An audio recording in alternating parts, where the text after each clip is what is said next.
And as expected, the news regarding Chelsea Football Club comes flooding in. You ain't so tough with that bad boy tuck. I'ma get it how I'm living, I'ma walk the walk.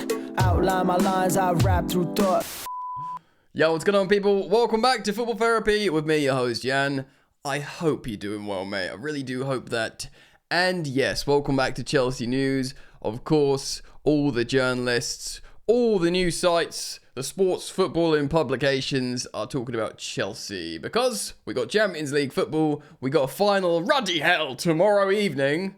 Jeez. Maybe we could do a bit of a preview of that actually as well at the end of this video. At time of recording, Enzo Maresca hasn't actually spoken about who's available, but we can have a bit of fun with that as well. But predominantly, this is a Chelsea news video. Strikers, really, and maybe a little bit of where's Mudryk? Yeah, man, we're going to talk about Fabrizio Romano talking about Emmanuel Emegha. I don't know if I'm saying that right, young striker, but don't worry, not a solution for next season. The Athletic are writing about Hugo Ekitike. I actually quite like him personally. Alex of, what's his name, Euro expert of the Athletic Tifo. He spoke about how he's got reservations for his physicality, which could be a little bit worrying. And we're looking at the other usual suspects like Delap and Seshko. But of course, we got the money now. And Cy Phillips said we're getting multiple strikers as well. So there's lots and lots and lots of stuff to get into, guys. So as always, thank you for being here. Thank you for joining me. Great momentum here on the channel of late, and I appreciate it greatly.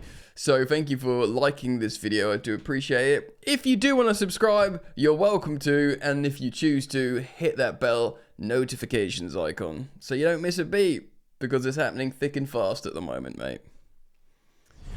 Oh yeah. All right, let me just quickly fix this thing that's going on here. Right, cool. First of all, Romano, here he is. My green screen, it's just was a little gap here. I'm just gonna deal with it. Exclusive. Chelsea are planning a potential pre-agreement for Emmanuel Emegha to join in the summer of 2026. A year away. No chances for the 22-year-old to leave Strasbourg's project this summer. He'll lead the line and a key part of their project in Europe. Of course, Strasbourg have qualified for the Conference League. Congratulations to them. Chelsea like him as a possible option for the future. Don't be afraid, guys. He's a good young talent. It's not about a proper solution for us as far as I'm concerned. Heck, this might even be, for all we know, a financial exercise, a PSR something exercise, a way to get money into Strasbourg through Chelsea while retaining what they deem a good future asset. He might come to Chelsea, he might get sold elsewhere, he might even get loaned back to them after they make some money from Chelsea. I wouldn't read too much into this. We are looking at centre forward, brackets, S, plural, this summer, and an example of that would be from Cy Phillips here. Posting on X, Chelsea after 2 strikers this summer. As reported on the site months ago, his Chelsea news site, Delap and Ekitike are the most worked on.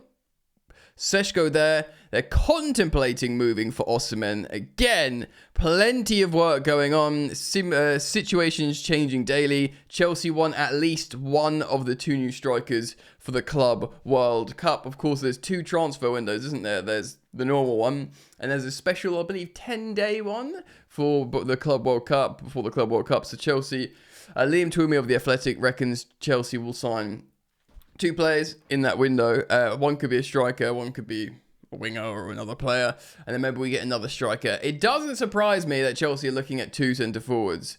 With the absence of Nico Jackson and perhaps new concerns over him generally, and of course Nkunku leaving, and just the general knowledge of the situation with strikers. And say it loud, Champions League football, high quality, demands a lot, demands quality. Chelsea are probably looking and thinking, right, well, yeah, let's get a couple. Let's get a couple in. Even if they're not 2 strikers that start above Jackson, they're looking at it. And I must say, in the potential absence of being able to sign Osimhen, if I reckon, like I said, if you haven't watched my video that I uploaded yesterday of Chelsea's financial situation, go check it out. I referenced Club World Cup, you know, Champions League money, sales money. Chelsea going to have money to spend. Simply will do. So go check that out. if you're yet to watch it. But yeah, bring in the strikers. Osimhen, of course, if it is, we'll learn about Osimhen. If he truly wants to play for Chelsea, he can play for Chelsea. He can get paid a lot of money playing for Chelsea. If he doesn't come, it's because we don't pay what probably will be reflected as unreasonable wages. Because, guys, you might criticise Chelsea, and that's fine, but no one else is getting him at the moment. Do you know what I mean? And if he ends up at Saudi, we'll know where his preferences lie. But fingers crossed he doesn't. I'd love for us to buy Osimhen and Delap. I'd be in heaven. But we are being notably linked with Hugo Ekitike. Now, I like Ekitike.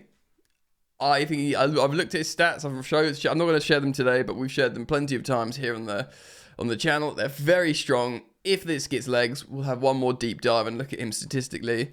But this is by Seb Stafford Bloor, who of course is the German football expert. I think Liam Toomey as well. I'm just going to rattle on through it quickly. Chelsea are interested in Eintracht Frankfurt forward Hugo Ekitike as they seek to conclude early summer transfer business as quickly as possible. He's 22 years old, so he fits the bill in that sense. He scored 22 goals this season, which is strong. I think he got a bunch of assists as well. Last season, should I say? It's finished now. According to sources close to the club, granted anonymity, God, I can never say that word, to protect relationship, he's valued at 100 million euros, which is 84 million pounds, albeit with a negotiable payment structure. Now, off the bat, a lot of you may recoil at that. He is a very exciting player. He's young. He's got a high ceiling. He's one of these young French forwards that are going to probably get better and better and better. 84 million, if that could be done with a payment structure, that could be Mudryk's 88 million, but 4 million cheaper. So what I mean is, if Chelsea pay 60 million up front, there might be a payment structure like add-ons. So if he does well, if he scores a bunch of goals, then you get your money. I'm going to give you a little bit more detail on perhaps his weaknesses in just a moment. Last season, the France under-21s international, second year in the Bundesliga, and yes, Bundesliga forward, Fear, Havertz, Werner, they served Chelsea in their own way, but under-delivered in goal output, and of course in Nkunku. I'm with you. I'm with your Fear. I feel your Fear. Okay, we're going to get into it. That transfer was made permanent in January 2024, so a little while ago. This transfer was made permanent for cheap, about £15 million. Ekitike has been a great success and has become one of the most coveted forwards in the division. This term, he was the club's joint top scorer of 15 league goals. He was tied with Marmoush, who of course went to Man City for lots of money. Frankfurt finished fourth in the Bundesliga and qualified for the Champions League for only the second time in their history. Ekitike will be expensive though, and Frankfurt have a strong recent history of negotiating big fees. 75 million euros to Marmoush to Man City, and 95 million they got out of PSG for Kolo Muani. He's not even playing for them at the moment because they've obviously got Dembele playing false nine. Is Kolo Muani? I think he's gone elsewhere on loan, hasn't he? And they kept Gonzalo Ramos. Chelsea's priority this summer is to sign a striker and a right-footed winger. Apparently 2 strikers, if we are to believe different reports. Ipswich Town's Liam Delap and RB Leipzig's Benjamin Seschko are among the forwards considering. Guys, I'll sort of say it now. I'm going to talk about Ekitike, or read a bit more about him. If we get two of these 3 strikers, yeah, Seschko, Ekitike, and Delap. Sure, they're not Gyökeres, and sure, they're not Osimhen. There might be reasons for not getting those guys. But if we get 2 of those 3 with Jackson, I mean, Esteval Williams coming, Santos is coming. We're going to buy a right-footed, left-sided winger. It's a lot of reinforcement. As reported in March by The Athletic, Chelsea are eager to move swiftly. They want all their incomings and outgoings done by the end of June. They're keen to head into pre-season with a settled squad to maximise the preparation for Enzo Maresca's second season. While this has always been the intended strategy, they've also emboldened by having, of course, getting Champions League for next season. Yeah, so Ekitike ended the season with 22 goals and 12 assists, which is 34 goal involvements in 48 appearances, which is strong. Seb Stafford-Bloor had this to say about him. He's becoming an exciting and excellent player. The first few months of this campaign was characterized by his combinations in understanding with Marmoush. Then, of course, Marmoush went to City, and then Ekitike became the most important player. They were the most dangerous pair in the Bundesliga before Marmoush left. It was in the partnership that Ekitike showed the variety within his game. A goal scorer, yes, but also devastating on the counter-attack. As Tottenham Hotspur found out in the Europa League, it was funny, against whom he scored brilliantly in the first leg. A forward capable of creating chances. He gets loads of assists, which the likes of course, an Esteval or Cole Palmer would like. With a piece of skill or a well-weighted pass that befuddled defenders. And this is the kind of elements of a striker I like that, for example, you won't get from an Erling Haaland. An Erling Haaland who will probably get paid 5 times the amount of an Ekitike. Now, I'm not saying I wouldn't rather Haaland, although I wouldn't want him to financially cripple Chelsea. But yeah, obviously, someone like Haaland is just so profoundly elite at finishing and being strong in the Premier League. But I like this kind of forward as well, being able to link up, pass, create chances, assist, just create for your teammates. He seemed to grow into the gaps left by Marmoush, becoming more central to Frankfurt's attacking game in the new year. In addition, while most obviously a technical player, so he's kind of similar to Jackson when Jackson's on form, technical, good with his feet. He can be a formidable penalty box target too, and has shown aerial presence. Praise the Lord! Need aerial presence that can take defenders by surprise. Combine that with his capacity to beat defenders 1v1, which is very important for the Premier League. Either through speed or skill, and you have a portrait of a player evolving into a complete forward. There's no question that he is still developing. He must become more efficient in terms of goal scoring and is occasionally prone to snatching at chances, but he is as talented as there is in German football, and the Premier League interest this summer is just going to be inevitable, apparently. He looks really good, and maybe someone who gets him gets a good player for a decade, a really good striker for a decade. For example, I think if one could buy Hugo Ekitike and Liam Delap, you're sort of covering yourself in terms of 2 different styles of very efficient strikers, because Liam Delap can beat the crap out of people and not get bullied, and then Hugo could be a little bit more cloak and dagger, combinational play, creative, yada yada yada. And then you've got Seshko, who is growing on me. I looked at him statistically. His numbers are a lot better. But if we bought, again, Delap, Ekitike or Seshko, if we bought 2 of those 3, I'd be because I'm not giving up on Jackson. I've seen how he can help the team. But I don't want him to start for Chelsea in the immediate future. So out of those 3, one of those 2 starts, different styles of football, horses for courses, I will like it. Now, there is concerns about Hugo Ekitike in terms of he's not the finished article, in terms of his own finishing. As a 22-year-old, he's not finishing like Erling Haaland. Like I said, the football analyst and content creator Alex, Euro-expert from Tifo Football, is wax lyrical about elements of him, saying he's really exciting to watch, but at the same time, he has reservations about maybe him against a deep block. And of course, Chelsea in the Premier League, maybe not so much the Champions League. He might flourish in that. We'll be playing against loads of low blocks, and we don't want to bring in a striker who can't deal with that. So that's why you'd want an Osimhen, a guy that's going to stick his boot 7 foot in the air and just score and bully people. And I would like Osimhen, like many Chelsea fans. But regardless, we need reinforcement big time, and these are very exciting young players that are being coveted by lots of teams in Europe. And should we manage to acquire their services, we will be in a much stronger position. Right, we'll build a squad then in just a moment for the game tomorrow, or a lineup, should I say.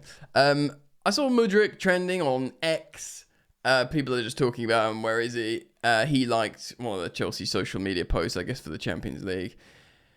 The more I think about it, the more I think he could be useful for Enzo Maresca. He did quite well in the Conference League before he got banned. He was scoring and looking like a useful outlet. He's not the kind of winger. I know he can dribble, which is in theory like ball carrying 1v1. He's meant to like cultivate that in his game, the 1-to-1 explorer, which is what Enzo Maresca would like. But he remains to always been most devastating on transition.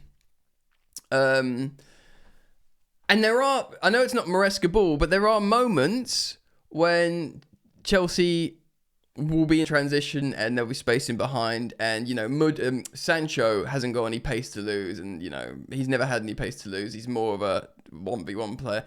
Mudryk can get in behind and cause damage in certain breaks. So if there'll be time when Chelsea is soaking up pressure against teams maybe behind, and you need a pressure release valve, and there's no better than Mudryk.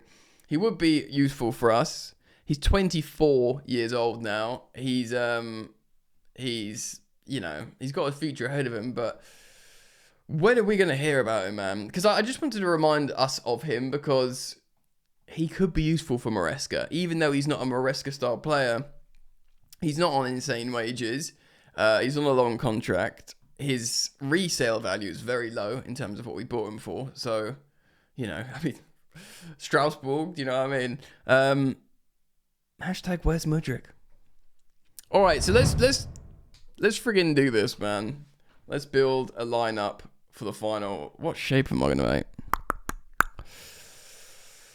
Oh, I guess 4-2-3-1. This is gonna be tricky. We know Jorgensen's gonna start, and that's been confirmed by the Chelsea manager. I had people on the Athletic podcast, football podcast, straight out of Cobham, say just play your first team, get out of sentiment. I know there's this like, oh, well, they played with us. Fair enough. If you're Man City and you win every trophy and you're in the League Cup final at Wembley in the middle of the season, yeah, play a couple of rotated players. I know it's the Conference League, but we need to win a trophy. We haven't won a trophy for ages. I don't think we have the ability to like be wet about this. I think we got to go for it personally. And fair enough, Jorgensen's going to start, but I don't know how much more sentiment I'm going to go for. Now, Lavia is not registered, so that makes it a little bit easier. But I am going to go serious here, yeah? I'm going to go serious. I'm going to Reece James. I'm going to go Cucurella. I'm going to go Levi Colwill, who's been excellent. I haven't given him enough praise of late. And obviously scored the goal that made sure we got in the Champions League, but he's been defensively very good. Now, Tosin was good for that matchup in the Premier League, but I think this is a game for Trevoh Chalobah. Of course, he's got... What am I doing? He's got a good relationship with Levi as well. What's wrong with me, bro? Jesus. Chalobah and Colwill. Now, I do think we're going to go serious. Enzo Fernandez. There is a very small chance. I think we're going to see 60-minute changes, and you'll see the Dewsbury Halls, who, Maresca would love to give a chance to here and this, that, and the other. But I just genuinely think we go to beat Betis. We hopefully winning at 60. God willing, we're winning 2-0 more at 60, 70 minutes. You bring on your Dewsbury Halls. You bring on other players. One player I think genuinely could start is Tyreek George. I'm not giving him that bronze card. Again, I don't think he'll start, but Joshua Champong could come on for Reece James. I think Noni, and I think Neto. And I think Palmer. Obviously, subs are huge, guys. So you can bring on Mark Guew at centre forward. You could bring on Kiernan Dewsbury Hall, Joshua Champong. This is 3 of the 5 subs. Who else could you bring on? I mean, I don't think we're going to see the likes of Matisse Mugu, but maybe Arak Saki or someone like that if he's on the bench. And again, fingers crossed, God willing, we're in a strong position. But I think we just go for it, man. And Nkunku's never playing for Chelsea again. I said that games ago. Maresca's just playing games when he says he's not fit. He's not. He's just not being risked. He's going to be sold. So I just don't think he's going to feature. Mark Guew might feature, though, off the bench. And And I think we're just going to go strong. I do think we're genuinely going to go strong. And that's how I think. And I predict a win. It'll be miserable if we don't. It won't be the end of the world because the achievement... what's it like? Target number one, priority number one was Champions League. Finishing top 5, we finished top 4. Big tick. Now the next target, as a bonus, is the Club World Cup. Do as well as you can. Chelsea are taking it seriously because it makes lots of money. The Conference League makes no money. I think it's important because I think it's like a muscle memory thing of winning trophies. But the owners will be disappointed not to win it, but they'll be like, meh. Ultimately, it will be bad optics. It'll be bad PR for Chelsea, but the owners won't care. Like, really, they'll want to win a trophy so they can say, right, it's our first trophy as Chelsea, new Chelsea owners. Let's kick on now. Let's get more. Let's get better ones. But like financially and, you know, business is business. They won't really care about this. But we should take it seriously. We should put out a really strong team and these men and go and lift a friggin' trophy. And I'm going to predict Chelsea win in Poland. 3-1, probably an Anthony goal for them. And we're just going to do it. We're going to get it done. We're going to show them what Chelsea's all about. Let me know what you think, though. Comment down below. Please do leave your thoughts. As always, thank you for your support here on the channel, for liking and subscribing. Little gentle admin reminder that there's daily content on Football Yannick, my second channel. I've hit over 17,000 subs now. I think 17,100. It's flying now. So thank you for going over there and checking that out too. There'll be a link in the top of the description. Worth mentioning as well, Goat Gang merch, Football Therapy merch. Caps, tees, hoodies, all sorts. They should be underneath or around the video. If you want it, mate, it's there for you. Up the Chelsea. See you soon. Peace.